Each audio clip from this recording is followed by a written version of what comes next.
அன்பார்ந்த இணையதள நேயர்களை மீண்டும் சந்திப்பதில் பெருமகிழ்ச்சி அடைகிறேன்.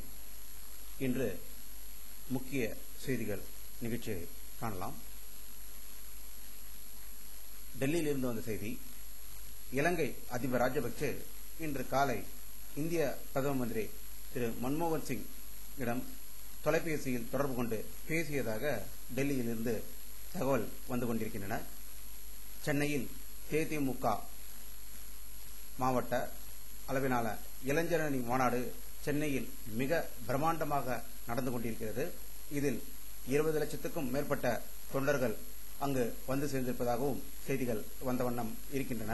அது தற்போது நடந்து கொண்டிருக்கிறது என்ற செய்தி வெறும் பரபரப்பை சென்னையில் ஏற்பட்டுள்ளது. நேற்று ராசிபுரத்தில் அனைத்திந்திய அண்ணா திராவிட முன்னேற்ற கழக பொதுச் செயலாளர் செல்வி ஜெயலலிதா அந்த கட்சியின் 37வது ஆண்டு நிறைவு விழாவை ராசிபுரத்தில் மிக சிறப்பாக கொண்டாடினார்.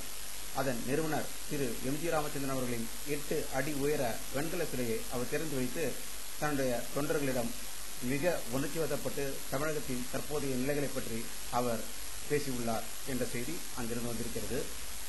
பெரம்பலூரில் ஏற்பட்ட சாலை விபத்தில் 4 பேரும், செங்கல்பட்டில் நடந்த ஒரு சாலை விபத்தில் ஒருவரும், மொத்தம் 5 பேர் உயிரிழந்தனர். இவர்கள் அனைவருமே தேமுதிகவின் தொண்டர்கள் என்ற செய்தி திண்டிவனம், பெரம்பலூர் மற்றும் செங்கல்பட்டில் இந்த செய்திகள் வந்து கொண்டிருக்கின்றன.